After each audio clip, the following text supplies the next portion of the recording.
Hello everyone, मैं Shailesh Yadav, assistant professor geography, department of college education, government of Rajasthan द्वारा जो ज्ञान सुधा सक्सेस साथी चैनल स्टार्ट किया गया है उसके माध्यम से हम भारत के भूगोल की श्रृंखला में देख चुके हैं अभी तक 3 क्लासेस।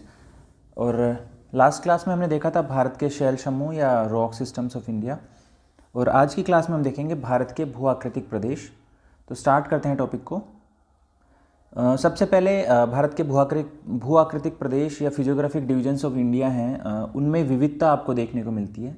तो जो वो विविधता देखने को मिलती है उसका कारण क्या है? उसका कारण है भारत की भूगर्भिक संरचना में पर्याप्त विविधता का पाया जाना। जिसने क्या किया है, जिसकी वजह से भारत में जो उच्चावच पाए जाते हैं या भौतिक लक्षण पाई जाती है उनमें भी भिन्नता हमें देखने को मिलती है। यदि हम ब्रॉडली क्लासिफाई करें तो भारत की जो टोपोग्राफी है या भारत के जो फिजियोग्राफिक डिवीजन्स हैं उसको यदि हम 4 डिवीजन्स में डिवाइड करें based on their relief structure, तो जो माउंटेन्स हैं या जो पहाड़ हैं, पहाड़ हम कहेंगे जिनकी जो ऊंचाई है उनकी ऊंचाई होगी 2135 मीटर से ऊपर, मतलब सी लेवल से वो 2135 मीटर ऊपर होंगे तो हम उनको माउंटेन्स कहेंगे। और भारत में माउंटेन्स लगभग आपको 10.7% देखने को मिलेंगे। हिली एरिया या जो पहाड़ी रीजन है वो माउंटेन से छोटे होंगे, माउंटेन से हाइट में कम होंगे, वो होंगे आपके 305 मीटर से लेके 2135 मीटर तक। तो जो हिली एरियाज़ का भी यदि आप एरिया लोगे, एक्सटेंट लोगे भारत में, तो वो लगभग भारत के भूभाग के 18.6% भाग पर आपको पहाड़ी प्रदेश दिखने को मिलेंगे। प्लेट्यू या जो पठारी भाग है वो है हमारे यहाँ पे लगभग 27.7%। और ये प्लेट्यू आप किसको काउंट करोगे? 305 मीटर से लेके 915 मीटर तक का जो फ्लैट सरफेस होगा अबव सी लेवल से, उसको हम कहेंगे कि वो प्लेट्यू है। और जो प्लेन्स हैं या जो मैदान हैं वो आपकी बिल्कुल समतल धरातल है, और वो लगभग भारत में 43% के आसपास आपको देखने को मिलेगा। तो आप देखोगे कि भारत के जो उच्चावच हैं या जो रिलीफ स्ट्रक्चर्स हैं उनमें आपको पर्याप्त विविधता देखने को मिलती है। हमारे यहाँ पे पर्वत, पठार, मैदान, द्वीप सभी आपको देखने को मिलते हैं। और उसका कारण है कि भारत की जो भूगर्भिक संरचना है वो ओवर द टाइम स्प्रेड है। आर्कियन काल से लेके जो नवीनतम काल है वहाँ तक आपको भारत की भूगर्भिक संरचना देखने को मिलेगी, और इसकी वजह से हमारे जो भू आकृतिक प्रदेश हैं उसमें हमें विविधता देखने को मिलती है। अब बात करते हैं भारत के भू आकृतिक प्रदेशों को। यदि आप संरचना, उच्चावच और उनकी स्थिति के आधार पर डिवाइड करेंगे तो मोटे तौर पर हम उनको 5 भागों में डिवाइड कर सकते हैं। और वो 5 भाग कौन कौन से हैं? पहला है आपका उत्तर पर्वतीय प्रदेश, उसके बाद में है आपका उत्तरी मैदान, तत्पश्चात आपका आता है प्रायद्वीपीय पठारी भाग, उसके बाद आप देखोगे तटीय मैदान, पश्चिम और पूर्वी तट, और जो अंत में है वो आपके द्वीपीय समूह जो भारत में अवस्थित हैं वो हम इसके अंतर्गत देखते हैं। अब ब्रीफली आप देखोगे इनको, तो जो डिवीजन्स हैं भारत के, इसमें आपको हिमालय में आप देखोगे हिमालय आता है, पूर्वांचल आता है। इसके अलावा जो अंडमान और निकोबार आइलैंड्स हैं वो भी हिमालय का ही एक्सटेंट है। इसके अलावा जो इसका हिमालय का एक्सटेंशन है वो अराकान योमा जो म्यांमार में है वो है। लेकिन हम अंडमान और निकोबार आइलैंड्स को द्वीपीय प्रदेशों में पढ़ेंगे, हम उसको हिमालय में नहीं पढ़ेंगे। ठीक है। जो आपका उत्तर पर्वतीय प्रदेश है, हिमालय है, ये आपका यंगेस्ट और हाईली अनस्टेबल लैंडमास है भारत का। जो सबसे अस्थिर लैंडमास है वो है ये। इसके बाद में आपका इंडो गैंगेटिक प्लेन या उत्तर का मैदान, नॉर्दर्न माउंटेन्स के जस्ट नीचे जो पहाड़ी भाग है, हिमालय है, उसके जस्ट नीचे आपको मिलता है उत्तरी मैदान। ठीक है। ये मोनोटोनस रीजन है, फीचरलेस टोपोग्राफी है, बिल्कुल समतल है। आप कह सकते हो कि जो भारत का पेनिनसुला है, प्रायद्वीपीय प्रदेश है, और जो माउंटेन्स हैं, ये प्लेट्यू है आपका, ये माउंटेन्स है, इसके बीच में जो फीचरलेस टोपोग्राफी है वो आपकी कहलाती है आपका उत्तरी मैदान। उसके बाद में ये आपका आ गया नीचे प्रायद्वीपीय पठारी भाग, और प्रायद्वीपीय पठार के दोनों तरफ आपको मिलेंगे कोस्टल प्लेन्स। ये भी आपके थोड़े रिसेंट हैं, जो आपके it's form due to the consolidation of sediments brought by the rivers. जो फ्लूवियल टोपोग्राफी है या जो नदियां हैं उनके द्वारा जो सेडिमेंट्स लाए गए, उनके द्वारा जो जो अवसाद लाए गए, उनके निक्षेपण से ये निर्मित होते हैं कोस्टल प्लेन्स। और इसके बाद में हम देखेंगे द्वीपीय समूह। तो द्वीप में हम 2 ग्रुप देखेंगे। जो लक्षद्वीप और अंडमान एंड निकोबार आइलैंड्स। ठीक है, तो जो आपके इसमें भी हम देखेंगे कि उनका फॉर्मेशन कैसे हुआ। जैसे अंडमान एंड निकोबार आइलैंड आपका टेक्टोनिक प्लेट से बना है, और जो लक्षद्वीप है वो आपका कोरल आइलैंड है। तो ये ब्रीफली मैंने आपको बताया पांचों जो भू-आकृति हैं उनके बारे में। अब हम डिटेल में प्रत्येक भू-आकृति को देखेंगे, और आज की क्लास में हम देखेंगे केवल उत्तर पर्वतीय प्रदेश को। हाँ, इस डायग्राम में आप इनको डिमार्क कर सकते हो। ये जो एरिया है आपका पूर्वांचल हिल्स और हिमालय वाला, ये जो क्षेत्र है ये आपका हो गया उत्तरी हिमालय प्रदेश। इसके बाद में ये आपका जो फीचरलेस टोपोग्राफी है सारा मध्य वाला, ये आपका हो गया उत्तर का मैदान। ठीक है, इसको गंगेटिक प्लेन भी बोलते हैं, गंगा का मैदान भी बोलते हैं, लेकिन हम इसको लेंगे उत्तरी मैदान के रूप में। ये आपका हो गया जो पठारी भाग है, ये हो गया आपका थर्ड टोपोग्राफी। उसके बाद में इसके दोनों तरफ हमारा है कोस्टल प्लेन्स, तटीय मैदान। ठीक है, ये पश्चिम तटीय मैदान, ये आपका पूर्वी तटीय मैदान। और जो अंतिम टोपोग्राफी हम देखेंगे वो देखेंगे हम आइलैंड ग्रुप्स। तो यहाँ पे आइलैंड है, बंगाल की खाड़ी में आइलैंड है, अरब सागर में आपको आइलैंड दिखेंगे। ठीक है, और इसके अलावा इंडियन ओशन में और भी जो रिलेटेड आइलैंड्स हैं उनको हम देखेंगे हमारे जब हम द्वीपीय प्रदेश पढ़ेंगे उनके अंतर्गत। एक नया एक फिर डायग्राम है, ये आपका हिमालय रेंज या उत्तर का पर्वतीय प्रदेश। उसके बाद में उत्तरी मैदान, ये पेनिनसुलर प्लेट्यू पठारी प्रदेश, ये दोनों जो आपके दिख रहे हैं वेस्टर्न और ईस्टर्न कोस्टल प्लेन्स, और ये आपको मिलेंगे आइलैंड ग्रुप्स। ठीक है, तो ये ब्रॉडली हमने क्लासीफाई किया है भारत के भू-आकृतिक प्रदेशों को। अब हम बात करते हैं भारत के भू-आकृतिक प्रदेशों में जो पहला भाग है वो है उत्तर पर्वतीय प्रदेश या नॉर्दर्न माउंटेन्स। ठीक है, स्टार्ट करते हैं। सबसे पहले इसकी अवस्थिति। तो जो उत्तर पर्वतीय प्रदेश है ये आपका प्रायद्वीप के उत्तर में, या कहें तो गंगा के मैदान के उत्तर में अवस्थित है। ठीक है, और इसमें आप पढ़ेंगे हिमालय पर्वत और उत्तरी पूर्वी पहाड़ियों को। हिमालय पर्वतमाला कई समानांतर मतलब कई पैरेलल रेंजेज हैं, कई समानांतर आपको पहाड़ देखने को मिलेंगे इसमें। तो ये उन समानांतर श्रृंखला पहाड़ियों पर्वतों की एक श्रृंखला है, पैरेलल माउंटेन्स की एक सीरीज है ये उत्तर पर्वतीय प्रदेश। हिमालय विश्व के सबसे ऊंचे और ऊबड़ खाबड़ पर्वतों के रूप में विख्यात है। ये एक मजबूत लंबी दीवार की तरह है। ठीक है, इसके जो हिमालय प्रदेश है इसका भारतीय जलवायु पर बहुत बड़ा इम्पैक्ट है। इनफैक्ट आप कहो तो जो पूरा इंडियन सब कॉन्टिनेंट का क्लाइमेट है वो डिटरमाइन करता है हिमालय। श्रेणियाँ जो हैं हिमालय की जो श्रेणियाँ हैं ये गहरी घाटियों द्वारा अलग की जाती हैं। ये बहुत ही डिसेक्टेड टोपोग्राफी है, बहुत ही विच्छेदित स्थलाकृति है, बहुत अधिक अपर्दन हुआ है, बहुत अधिक कटान फटान हुआ है, क्योंकि ये कंपैरेटिवली नया यूथ स्टेज में है। यहाँ की नदियाँ जो हिमालय का जो अपवाद तंत्र है वो बहुत कंपैरेटिवली नया है।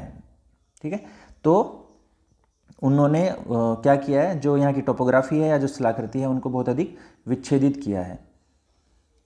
हिमालय ना केवल एक प्राकृतिक अवरोधक है, बल्कि ये क्या है, ये एक जलवायु अपवाह और सांस्कृतिक विभाजक भी है। तो हिमालय क्या है आपका, एक क्लाइमेटिक बैरियर भी है, ड्रेनेज को भी डिफाइन करता है, साथ ही एक कल्चरल डाइवर्सिटी को भी डिफाइन करता है। आप हिमालय के आर पार देखोगे, हिमालय की वजह से बहुत सारा कल्चरल डिविजन्स उत्पन्न हुआ है। ठीक है, तो हिमालय एक प्राकृतिक अवरोधक ही नहीं अपितु एक जलवायु अपवाह और सांस्कृतिक विभाजक भी है।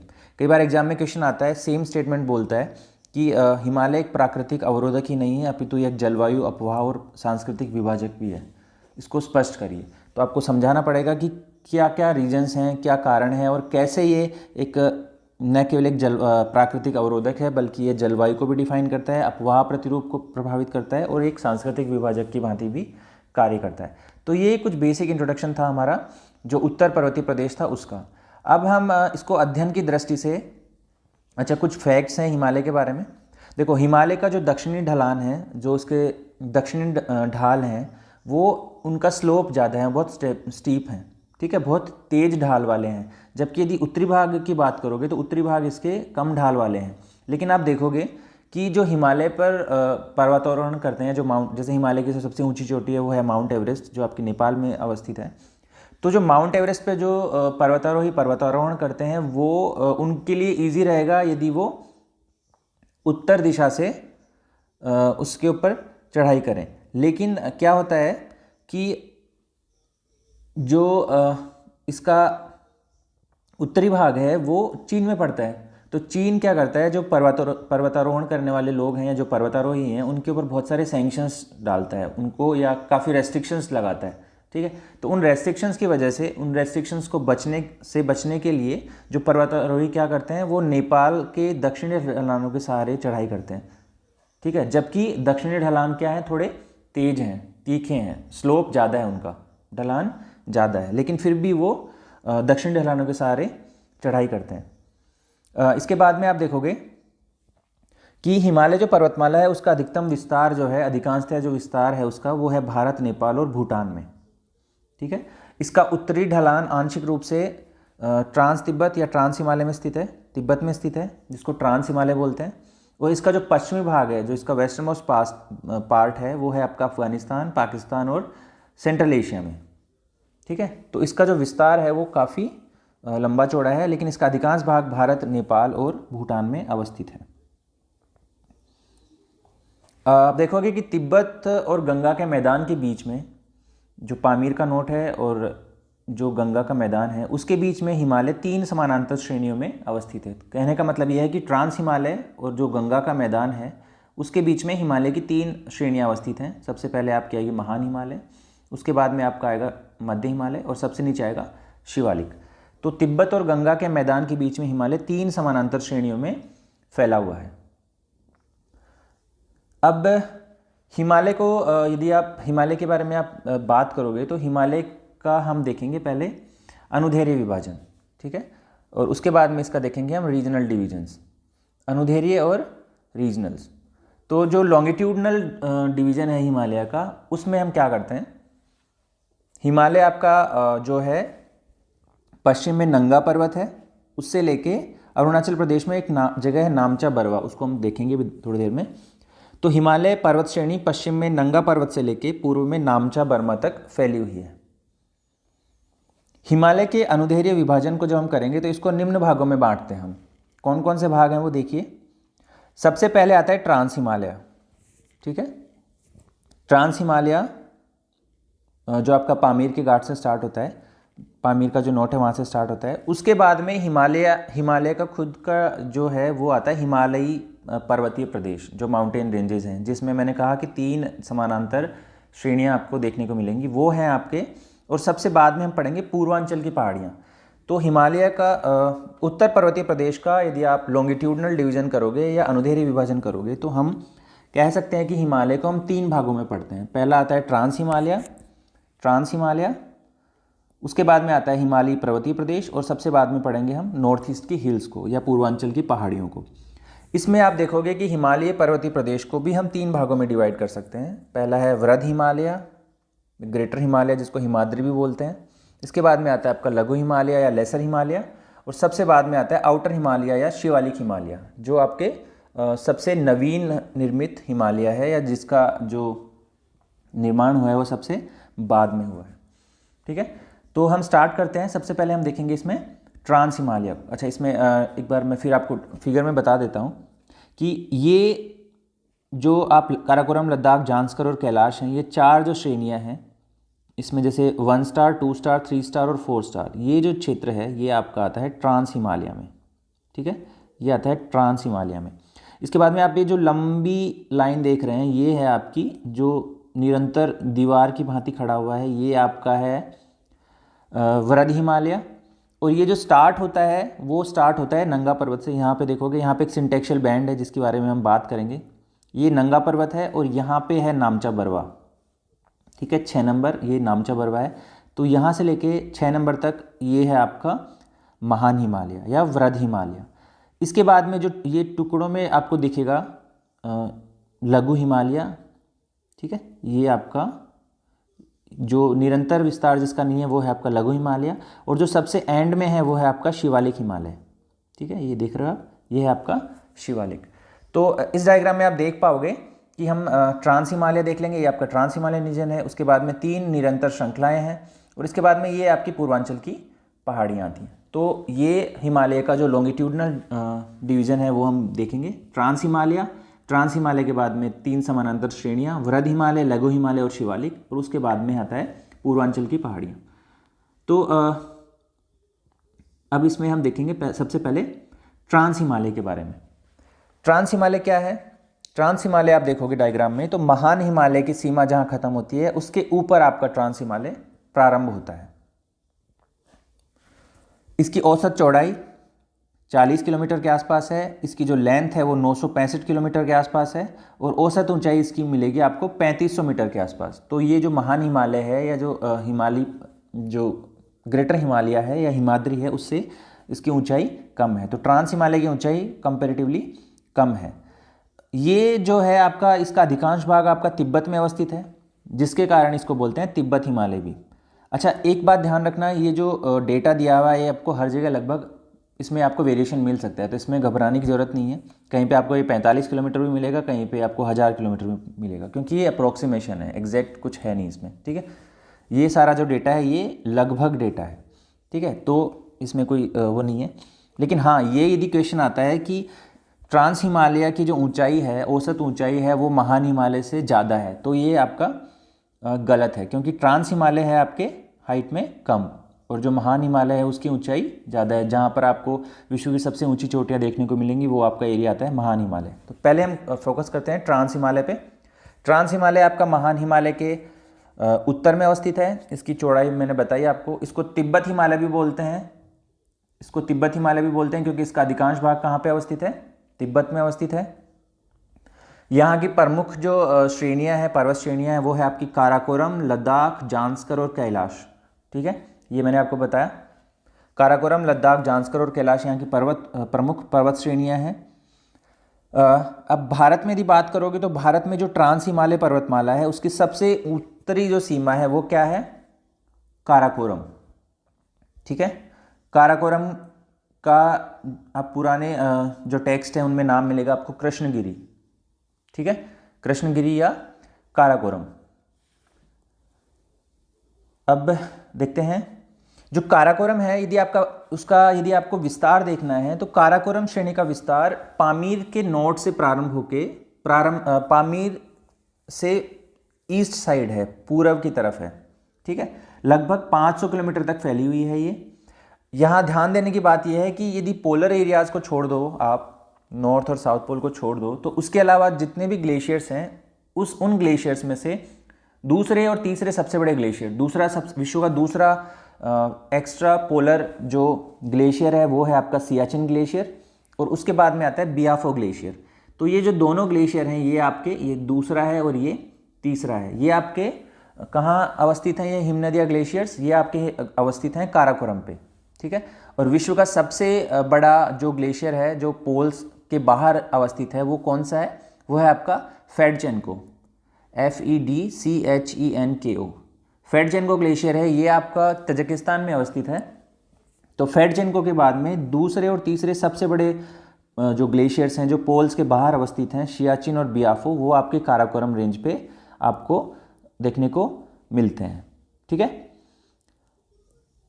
अब इसके बाद में देखते हैं जो काराकोरम है, यहाँ पर आपको जो आपका ट्रांस हिमालय है यहाँ पे आपको बहुत सारे ऊंचे शिखर देखने को मिलते हैं। जैसे भारत का जो सबसे बड़ा शिखर है वो क्या है आपका? वो है आपका K2 गॉडविन ऑस्टिन, जिसकी हाइट है आपकी 8611 मीटर, जिसकी ऊंचाई ये है। तो ये आपको यहाँ पे देखने को मिलता है काराकोरम रेंज पे, ट्रांस हिमालय में। इसके अलावा जो काराकोरम सीरीज है, काराकोरम श्रेणी है, काराकोरम जो माउंटेन रेंज है, उसके उत्तर पूर्व में आपका लद्दाख का पठार अवस्थित है। ठीक है, जो लद्दाख का पठार है इसमें कई मैदान और पहाड़ हैं, जिसमें आपको देखने को मिलेगा सोडा मैदान, अक्साई चिन, लिंगजी ताप, देपसांग बेसिन और चांगचेनमो।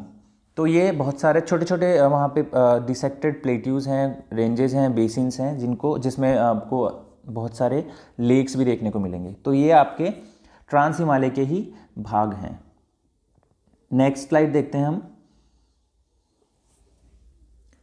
नेक्स्ट स्लाइड देखोगे आप, जो नंगा पर्वत है इसी ट्रांस हिमालय में ही नंगा पर्वत जो है आपका जांस्कर श्रेणी में अवस्थित है, ठीक है। और इसके उत्तर में लगभग समानांतर क्या है आपका, लद्दाख अवस्थित है। नंगा पर्वत मैंने आपको डायग्राम में बताया था अभी, जहाँ पे जो हिमालय है उसमें सिंटेक्शियल बैंड पाए जाते हैं, जिनको हम आगे वाली स्लाइड में देखेंगे। तो ये आपका नंगा पर्वत हो गया। इसमें आप देखोगे जो कैलाश श्रेणी है जो पश्चिमी तिब्बत में अवस्थित है, भारत में अवस्थित नहीं है। ट्रांस हिमालय में काराकोरम, लद्दाख और जांस्कर भारत में अवस्थित है। और जो कैलाश रेंज है वो आपके कहाँ अवस्थित है, वो पश्चिमी तिब्बत में अवस्थित है। और ये क्या है, जो लद्दाख सीरीज है उसी का ही ऑफशूट है। ऑफशूट मतलब यहाँ जैसे खत्म होती है लद्दाख सीरीज और उसके थोड़ा सा आगे ये चल के कैलाश आता है, और कैलाश जो है वो आपका वेस्टर्न तिब्बत में अवस्थित है। तो इसका ऑफशूट है ये आपका कैलाश श्रेणी, ठीक है। और कैलाश श्रेणी के उत्तरी ढलानों से ही जो इंडस रिवर है या सिंधु नदी है उसका उद्गम होता है।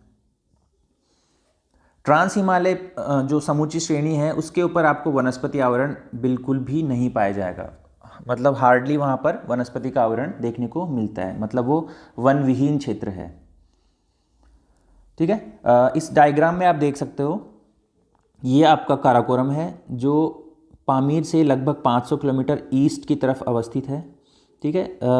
ये आपका काराकोरम के जस्ट नीचे लद्दाख रेंज है और उसके जस्ट नीचे है जांस्कर। तो सबसे ऊपर हो गया काराकोरम, उसके बाद में हो गया लद्दाख, उसके बाद में आ गया जांस्कर, ठीक है। तो इसका सीक्वेंस भी आपको पता होना चाहिए उत्तर से दक्षिण की तरफ। जांस्कर जो रेंज है, सॉरी लद्दाख जो रेंज है, लद्दाख का ऑफशूट ये आपका है कैलाश रेंज। मैंने कहा कि लद्दाख का ऑफशूट है कैलाश रेंज जो लद्दाख के पूर्व में अवस्थित है और ये आपका पश्चिमी तिब्बत में पड़ता है, ठीक है। तो काराकोरम, लद्दाख, जांस्कर हो गया। इसका सीक्वेंस आपको पता होना चाहिए था। कई बार एग्जाम में पूछता है इनका सीक्वेंस, तो जैसे मैं आपको यहाँ बता देता हूँ, काराकोरम, लद्दाख, जांस्कर, पीर पंजाल, तो ये 4 माउंटेन रेंजेस जिनका पूछा जाता है एग्जाम में। तो सबसे ऊपर आता है काराकोरम, उसके बाद में है लद्दाख, उसके बाद में है जांस्कर और उसके बाद में है पीर पंजाल। और पीर पंजाल के थोड़ा सा नीचे आपको मिलेगा धौलाधार। तो ये आपको याद रखना है KLZPD, काराकोरम, लद्दाख, जांस्कर, पीर पंजाल और धौलाधार। नेक्स्ट स्लाइड देखते हैं हम। ट्रांस हिमालय हमारा हो गया। ट्रांस हिमालय के बाद में जो हिमालयी पर्वतीय प्रदेश है उसमें 3 समानांतर आपको पर्वत मिलते हैं। 3 समानांतर पर्वत कौन कौन से हैं? पहला है महान हिमालय, उसके बाद में आता है आपका ग्रेटर हिमालय। सबसे पहले आपका आ गया ग्रेटर हिमालय, उसके बाद में आता है आपका लघु हिमालय या लेसर हिमालय, और सबसे नीचे आपको मिलेगा शिवालिक्स, ठीक है। तो इनमें सबसे जो पहले आता है हिमाद्री जिसको बोलते हैं, वो है आपका महान हिमालय या हिमाद्री। इसके बारे में हम बात करते हैं। देखो, इस श्रेणी को आंतरिक हिमालय, इनर हिमालय या फिर हिमाद्री भी कहते हैं। इसकी औसत चौड़ाई आपको मिलेगी 25 किलोमीटर, औसत ऊंचाई मिलेगी आपको 6100 मीटर। सबसे ऊंचा है ये हिमालय में, जितना भी वर्गीकरण पढ़ेंगे उसमें सबसे औसत ऊंचाई के आधार पर सबसे ऊंचा है ये, ठीक है। और इसमें कई शिखरों की औसत ऊंचाई आपको 8000 मीटर से भी अधिक मिलेगी। तो जो माउंट एवरेस्ट है वो आपका किसका पार्ट है? महान हिमालय का, ठीक है।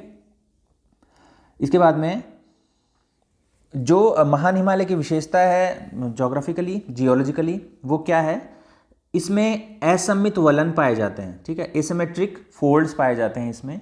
ये खड़े दक्षिणी ढलान और अपेक्षाकृत निम्न उत्तरी ढलान युक्त होते हैं। मैंने कहा आपको कि ये इनका जो ढलान है वो दक्षिण की ओर ज़्यादा होता है और इनका जो उत्तरी ढलान है वो कम होता है। इसके वजह से एक स्थलाकृति निर्मित होती है जिसको बोलते हैं होगबैक टोपोग्राफी, ठीक है। तो जो ग्लेशियल टोपोग्राफीज होती हैं उनमें एक आकृति होती है, एक स्थलाकृति या रिलीफ स्ट्रक्चर होता है जिसको बोलते हैं होगबैक। तो जो होगबैक स्थलाकृति पाई जाती है, कहाँ पाई जाती है? आपको वो महान हिमालय में पाई जाती है। होगबैक क्या होता है? होगबैक आपका होता है ए लॉन्ग स्टीप हिल और माउंटेन रेंज। इसका आप देखोगे तो जो हिमालयी प्रदेश है यहाँ पर ऐसा आपको देखने को मिलेगा। तो ये जो टोपोग्राफी है इसको बोलते हैं होगबैक टोपोग्राफी, जिसमें क्या होता है, जो ये आपके स्लोप है ना, ये बहुत तीखे, बहुत तेज स्लोप होते हैं, ठीक है। और ये जो रिज है, मतलब ये जो पहाड़ी है, उसके जो स्लोप्स होते हैं वो बहुत खड़े स्लोप्स होते हैं। इसके वजह से इसको बोलते हैं होगबैक टोपोग्राफी, और ये आपको महान हिमालय, हिमाद्री में देखने को मिलती है। आप आगे देखोगे तो ये आपको महान हिमालय दिखेगा। ये जो रेंज है ये आपकी महान हिमालय है, ठीक है। इसके स्टार्ट कहाँ से हो रहा है? ये आपका स्टार्ट हो रहा है 1 नंबर से। एक है क्या है? चोटी। ये है आपकी नंगा पर्वत, ठीक है। और ये एंड हो रहा है आपका नामचा बर्मा पे। जो सबसे ऊंची चोटियां हैं, मैंने थोड़ी देर पहले आपको बताया था कि माउंट एवरेस्ट है। माउंट एवरेस्ट कहाँ पर अवस्थित है?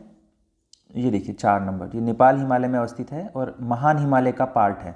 तो जो सबसे ऊंचा हिमालय है वो आपका कौन सा है? महान हिमालय। ये देखिए आप एक दीवार की भांति पूरा वेस्ट से ईस्ट तक ये विस्तारित है, जिस पर 2 बैंड पाए जाते हैं। ये यहाँ पे ये टर्न लेता है, एक हेयर पिन बैंड बोलते हैं इनको, क्योंकि इसमें एकदम से मुड़ाव आता है। और यहाँ पे सेम एक बैंड है जो यहाँ जहाँ पे आपको 6 नंबर दिख रहा है नामचा बरवा, वहाँ पर एक फिर बैंड दिखता है। तो ये आपको 2 बैंड दिखेंगे यहाँ पे, जिनको बोलते हैं सिंटेक्शियल बैंड या अक्षीय संघीय बैंड, ठीक है। तो ये आपका हो गया महान हिमालय, है ना। इस पे ही आप महान हिमालय पे आपके सिक्किम हिमालय में आपको दिखेगा 5 नंबर कंचनजंगा जो चोटी है वो। तो ये आपका हो गया हिमाद्री या महान हिमालय। इसमें और देखते हैं हम। देखो हिमालय की लगभग सभी ऊंची चोटियां जैसे माउंट एवरेस्ट, कंचनजंगा, मकालू, धौलागिरी, नंगा पर्वत, अन्नपूर्णा, ये सब यहीं इसी क्षेत्र में आपको देखने को मिलती हैं। इसके अलावा महान हिमालय में बहुत सारे पासेज या दर्रे पाए जाते हैं। जैसे जम्मू एंड कश्मीर जो रीजन है, जो अभी तो स्टेट नहीं रहा, अभी तो जम्मू रीजन अलग हो गया और लद्दाख रीजन अलग हो गया, उसमें आपको पास देखने को मिलेंगे। जैसे बुर्जिल हो गया, जोजिला हो गया, ठीक है, बुर्जिल जोजिला। हिमाचल प्रदेश में आपको देखने को मिलेगा बारालाचा, शिपकिला। इसके अलावा उत्तराखंड में आपको देखने को मिलेगा थागला, नीति पास और लिपू लेक, ठीक है। और सिक्किम में आपको मिलेगा नाथुला और जेलेपला। तो अभी आप केवल नाम याद रखिए पासेस के, डिटेल में हम एक क्लास करेंगे, उसमें केवल हम भारत में जो प्रमुख दर्रे हैं, पर्वतीय प्रदेशों में पाए जाने वाले जो दर्रे हैं, चाहे वो हिमालय में हो या दक्षिण भारत में हो, उन सबको एक ही क्लास में हम देखेंगे। लेकिन हम कई बार क्वेश्चंस आता है कि जो बुर्जिल पास है वो कहाँ अवस्थित है, कौन से राज्य में अवस्थित है, या पूछा जाता है कि निम्नलिखित में से कौन सा दर्रा उत्तराखंड में अवस्थित नहीं है। जैसे मैं आपको ऑप्शन दूँ, जैसे उत्तराखंड में थागला, नीति और लिपू लेक है। यदि मैं कहूँ कि शिपकिला भी उत्तराखंड में अवस्थित है तो वो स्टेटमेंट हो जाएगा आपका इनकरेक्ट। तो आपको स्टेट वाइज भी याद होना चाहिए कि कौन से दर्रे किस किस राज्य में अवस्थित हैं। तो एक बार रिवाइज कर लेते हैं। जम्मू एंड कश्मीर रीजन में आपका बुर्जिल और जोजिला है, ठीक है। हिमाचल में आपका बारालाचा और शिपकिला, उत्तराखंड में थागला, नीति और लिपू लेक, और सिक्किम में नाथुला और जेलेपला। सिक्किम का आप थोड़ा सा ज़्यादा देखिएगा क्योंकि सिक्किम के पासेज आपको एग्जाम में बहुत बार पूछे जाते हैं। जैसा कि मैंने कहा था आपको, हिमालय के अक्ष संघीय मोड़ या सिंटेक्शियल बैंड, ये होता क्या है? आप देखोगे कि हिमालय की जो सामान्य संरचना है, इसके पश्चिमी और पूर्वी जो भाग हैं वहाँ पर आपको एकदम से परिवर्तन देखने को मिलते हैं। और ये एकदम से जो हेयर पिन जैसा बैंड आपको देखने को मिलता है, इन्हीं बैंड्स को हम कहते हैं अक्ष संघीय मोड़ या सिंटेक्शियल बैंड्स, ठीक है। और ये बैंड कहाँ कहाँ देखने को मिलते हैं आपको? जो वेस्टर्न सिंटेक्शियल बैंड है या पश्चिमी सिंटेक्शियल बैंड है वो आपको मिलता है यहाँ पे नंगा पर्वत पे, जो आपका काराकोरम इसके ग्रेट हिमालय की टिप पे है, ठीक है।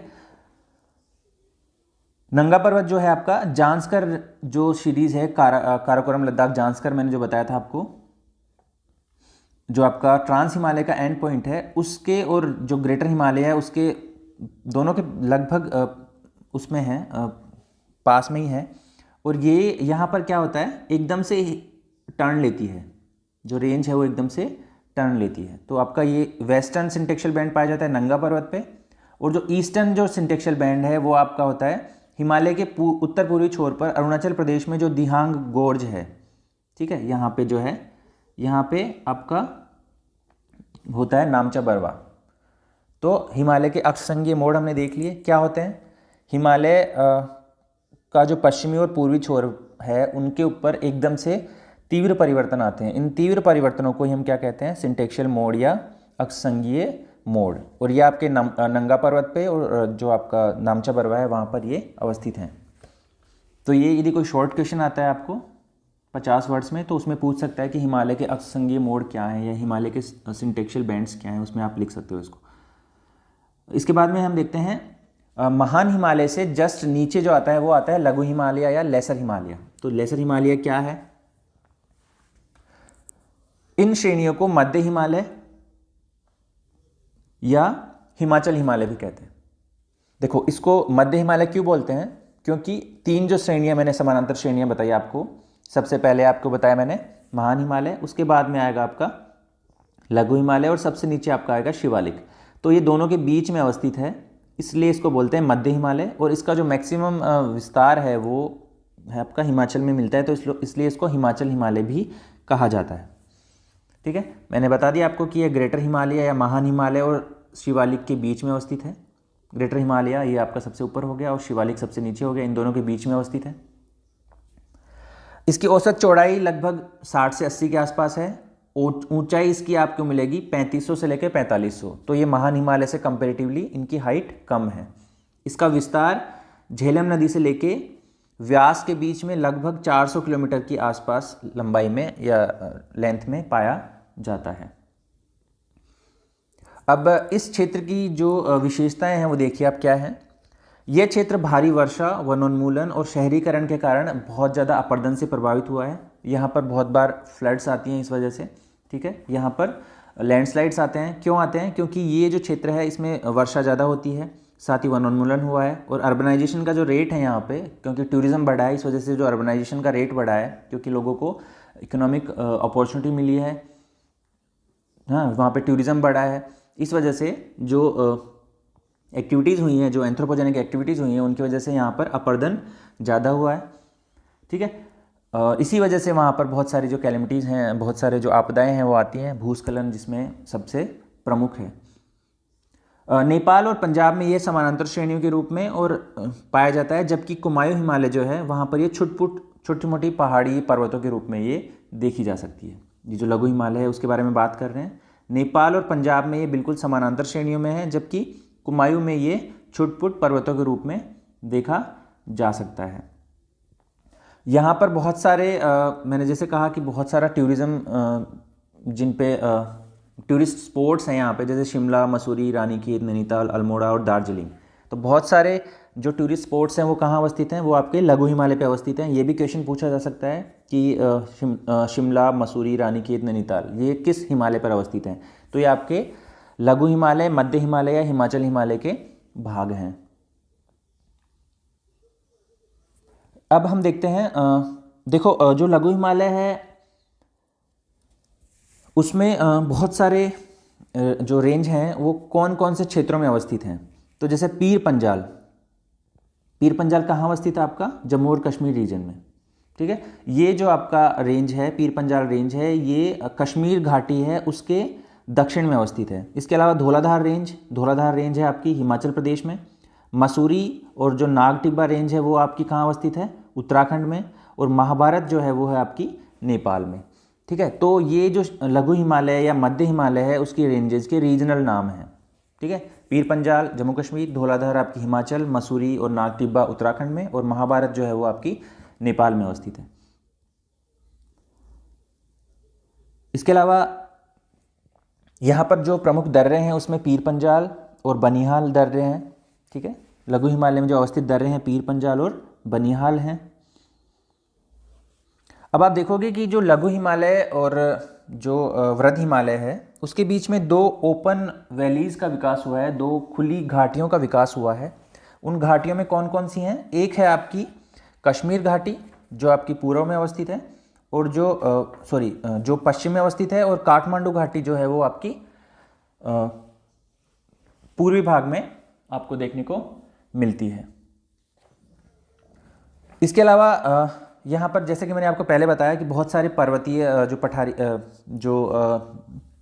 माउंटेन टूरिस्ट स्पॉट्स हैं, जैसे शिमला, चायल, रानीखेत, मसूरी, नैनीताल, अल्मोड़ा और दार्जिलिंग अवस्थित हैं।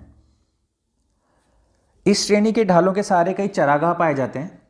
ठीक है, ये इम्पोर्टेंट आपको ध्यान रखना है। ये जो चरागाह पाए जाते हैं जिनको कश्मीर में बोलते हैं मर्ग, ठीक है, और उत्तराखंड में इनको बोलते हैं बुग्याल या पयार। तो जो मर्ग के एग्जाम्पल है वो आपके गुलमर्ग, सोनमर्ग, तानमर्ग, ये आप सुनते होंगे नाम। तो ये जो मर्ग हैं ये क्या है? बेसिकली ये चरागाह हैं। ठीक है, जिनको कश्मीर में मर्ग बोलते हैं और उत्तराखंड वाले क्षेत्र में इनको बोलते हैं बुग्याल या पयार्स। तो ये भी क्वेश्चन आता है कई बार मैच द फॉलोइंग में कि बुग्याल क्या है। तो बुग्याल क्या है, एक चरागाह है जो आपका उत्तराखंड क्षेत्र में पाए जाते हैं और ये लघु हिमालय पर अवस्थित होते हैं।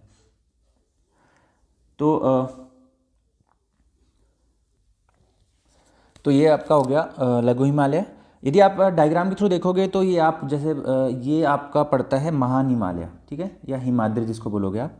और ये आप कह सकते हो लघु हिमालय है। यहाँ पे जैसे आपका पीर पंजाल है, ये पीर पंजाल वाला एरिया है।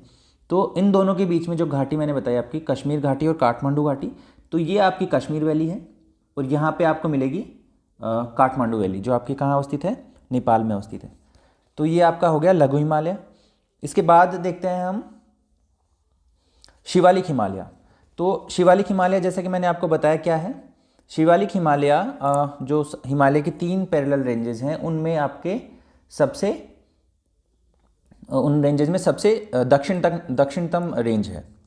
इसका दूसरा नाम है उप हिमालय या बाह्य हिमालय या आउटर हिमालय, ठीक है।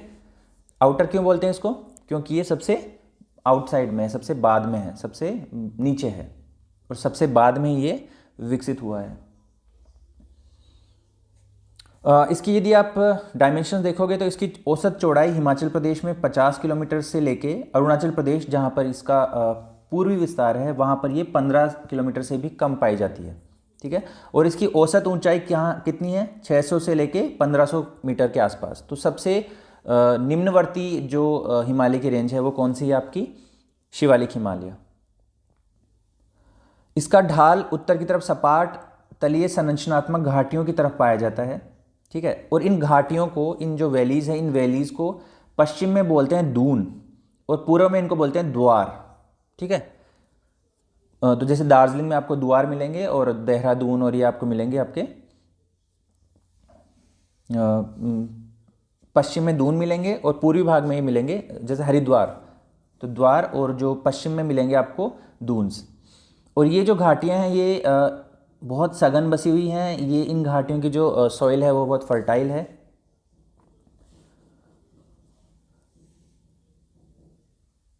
ठीक है।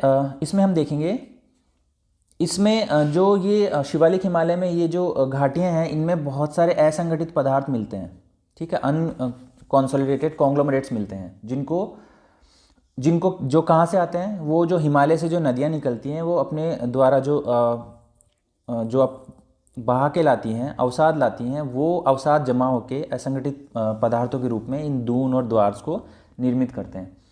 अब थोड़ा सा एडिशनल इन्फॉर्मेशन मैं आपको देता हूँ कि फॉर्मेशन ऑफ दून्स एंड द्वार्स, जो दून और द्वार जो घाटियाँ बनती हैं उन घाटियों का फॉर्मेशन कैसे हुआ है। देखिए सिंपल सा ये है कि शिवालिक हिल्स है ना, वो कैसे बनी है, ये एक्यूमुलेशन ऑफ कॉन्ग्लोमरेट्स की वजह से बनी है। कॉन्ग्लोमरेट्स मतलब जो भी असंगठित पदार्थ हैं उनको हम बोलेंगे कॉन्ग्लोमरेट्स, जैसे सैंड हो गया, स्टोन हो गया, सिल्ट, ग्रेवल, डेब्रिश हो गया, ये सब। तो ये जो पदार्थ थे ऊपर से नदियों ने बहा के लाए, उसके वजह से क्या हुआ, उनका एक्यूमुलेशन हुआ, वो असंगठित पदार्थ एक जगह इकट्ठे हो गए, ठीक है। प्रारंभ में ये जो कॉन्ग्लोमरेट्स थे, ये असंगठित पदार्थ थे, इनका डिपोजिशन हुआ, इनका जमाव हुआ। इनके जमाव से क्या हुआ, जो ऊपर से नदियाँ आ रही थी उन नदियों का जो कोर्स था, उन नदियों का जो रास्ता था, उनको इन्होंने रोका, ठीक है। और वो जो पानी ऊपर से बह के आ रहा था, जो नदियाँ या जो धाराएं पानी लेके आ रही थी, उनका जो अपवाह था इन्होंने रोक दिया। उनके रोकने से क्या हुआ, टेम्परेरी लेक्स बन गए, ठीक है, टेम्परेरी झील बन गई वहाँ पे, अल्पकालीन वहाँ पर झीलों का निर्माण हुआ। उसके बाद में क्या होता है, जैसे जैसे टाइम क्रॉस किया, ये जो टेम्परेरी लेक्स थी इनमें क्या हुआ, जो ऊपर से अवसाद आने लग रहे थे वो जमा होते गए, ठीक है। वो अवसाद क्या होते हैं फिर, वो जो कॉन्ग्लोमरेट्स थे वो क्या हुए, the conglomerates were well settled at the bottom of the lakes. जो झील थे, जो टेम्परेरी झील बनी थी, उनके जो तली है उसके ऊपर ये वेल सेटल्ड हो गए, उनके ऊपर अवसाद आके जमा होना प्रारंभ हो गए। लेकिन जैसे जैसे पानी बढ़ता गया लेक्स में, और क्योंकि जो वहाँ पे नदियाँ हैं वो थोड़ी रिसेंट है, अपने यूथ स्टेज में है, उसके बाद क्या हुआ कि इन नदियों ने क्या किया, जो लेक्स थे, when the rivers were able to cut their course through the lakes, तो जो नदियाँ थी उन्होंने क्या किया, जो लेक्स थे उनको उनमें कटान करना शुरू किया, ठीक है। और उसके बाद क्या हुआ, the lakes were drained away leaving behind plains. जो झील बनी थी वो झील खत्म हो गई, समाप्त हो गई, क्योंकि नदियों ने उस झील को काट दिया। और उसके बाद में वहाँ पे पीछे जो प्लेन्स छोड़ के गए, मैदान छोड़ के गए, या जो वैलीज में जो अनकॉन्सोलिडेटेड कॉन्ग्लोमरेट्स छोड़ के गए, जो एक्यूमुलेटेड कॉन्ग्लोमरेट्स छोड़ के गए, उनसे क्या बना, दून और द्वार बनते हैं। ठीक है,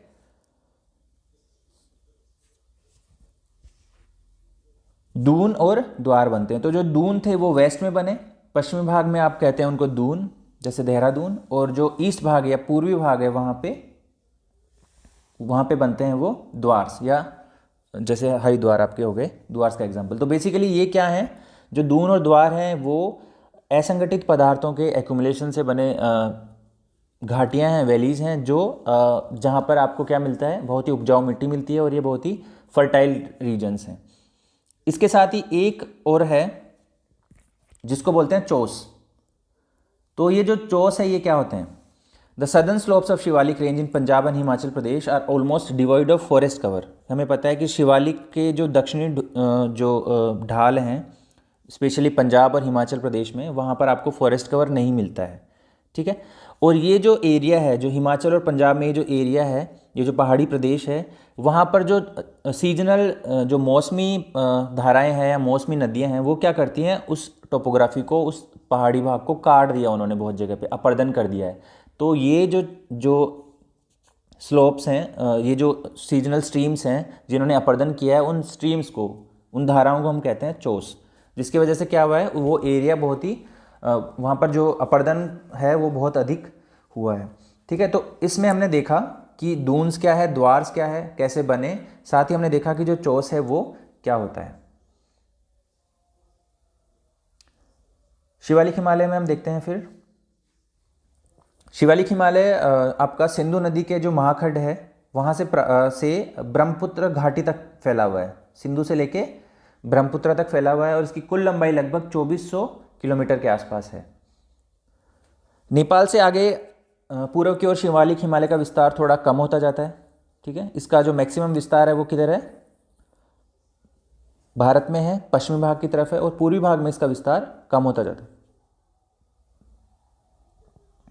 अच्छा, ये ध्यान रखना कि जो शिवालिक हिमालय है इसको विभिन्न जगह पे अलग अलग नामों से जाना जाता है। जैसे इसको जम्मू एंड कश्मीर में जम्मू की पहाड़ियाँ, उत्तराखंड में इसको डूंडवा सीरीज़ के नाम से या डूंडवा श्रेणी के नाम से जानते हैं, नेपाल में इसको बोलते हैं चूरिया मुरिया की पहाड़ियाँ। इसके अलावा अरुणाचल प्रदेश में आपको मिलेगा दफला, मिरी, अबोर और मिशमी रेंजेस। तो ये जो पहाड़ियाँ हैं, ये जो हिल्स हैं, ये आपकी मिलेंगी कहाँ पे, अरुणाचल प्रदेश में। कई बार एग्जाम में पूछा जाता है उनका रीजनल नाम। तो चूरिया मुरिया पहाड़ियाँ आपकी नेपाल में हैं, दफला, मिरी, अबोर और मिशमी आपको मिलेंगे अरुणाचल में, डूंडवा श्रेणी आपको मिलेगी उत्तराखंड में। आज की क्लास में हम इतना ही देखेंगे। नेक्स्ट क्लास में हम देखेंगे हिमालय का जो पर्वतीय प्रदेश है उसका प्रादेशिक वर्गीकरण। ठीक है, उसका प्रादेशिक वर्गीकरण ऑलमोस्ट ऐसा ही है, लेकिन उसमें हम उसको प्रदेश के आधार पर वर्गीकृत करेंगे। तो अभी के लिए इतना ही।